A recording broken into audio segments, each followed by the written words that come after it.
Kith చివరికి killer Wales ఇలా పిచ్చిగా ప్రవర్తించడానికి కారణం బార్నకల్స్ లోపల ఉన్నదని గుర్తిస్తాడు. అందులో ఎవరూ ఎప్పుడు చూడని ఒక విచిత్రమైన ఫంగస్ కనిపిస్తుంది.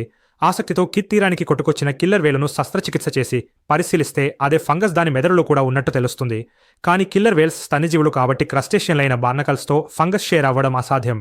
అందుకే ఈ ఫంగస్ బార్నకల్స్ను మ్యూటేట్ చేసి కిల్లర్ వేల్స్ ప్రవర్తనను మార్చిందని కిత్ నిర్ణయానికి వస్తాడు.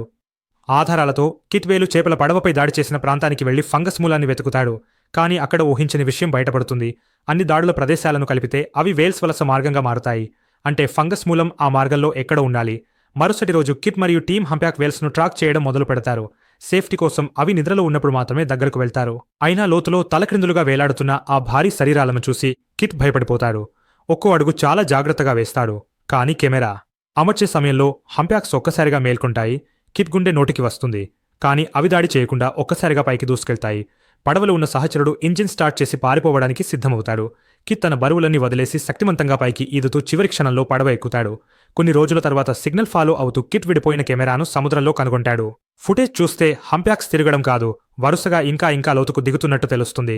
కానీ అవి ప్రతి 10 నిమిషాలకు శ్వాస కోసం పైకి రావాలి కాబట్టి ఇంత లోతుకు వెళ్లడం అసాధ్యం. అంటే లోతులో ఏదో వాటిని పిలుస్తోంది. నిజంగానే చీకటిలో ఒక తెల్లని వెలుగు విచిత్రమైన శబ్దాలతో కనిపిస్తుంది. అక్కడికి చేరుకున్న వేల్స్ ఆ వెలుగును పూజిస్తున్నట్టు ఆగపోతాయి.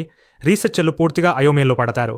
ఎందుకంటే సముద్ర లోతుల్లో ఇలా నిరంతర వెలుగు శబ్దాలుండటం ఎక్కడా రికార్డుల్లో లేదు. కానీ ఇదంతా జరగడానికి కొన్ని రోజుల ముందు ఇంకా భయంకరమైన విషయం జరిగింది. ఒక రీసెర్చ్ షిప్ కింద నీరు మరిగినట్టు మారి అసహజ శబ్దాలతో నౌక మొత్తం కంపించి క్షణాల్లో రన్లో మునిగిపోతుంది. ఇన్స్టిట్యూట్ మొత్తం షాక్లోకి వెళ్తుంది.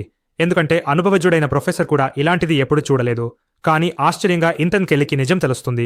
ప్రమాదానికి ముందు తన ఫ్రెండ్ పంపిన వీడియోలో చివరి క్షణంలో అదే తెల్ల వెలుగు, అదే శబ్దం కనిపిస్తుంది. 2 శబ్దాలను పోల్చితే అవి ఒకటే అని నిర్ధారిస్తుంది. కానీ సీనియర్ ప్రొఫెసర్ ఇది అతి అని నమ్మడు. తర్వాత ప్రొఫెసర్ సీగల్ కూడా కిట్ ఫుటేజ్ చూసి నిజం అర్థం చేసుకుంటాడు. కానీ అప్పటికే పెద్ద ప్రమాదం మొదలవుతుంది. ఫోన్లన్నీ ఒకేసారి మోగుతాయి. సునామీ అలర్ట్ వస్తుంది. కెల్లీ నగరం ప్రమాద ప్రాంతంలో ఉంటుంది. చివరి నిమిషంలో ఆమె ప్రాణాలు దక్కుతాయి. కానీ తీర ప్రాంతాలు నాశనం అవుతాయి.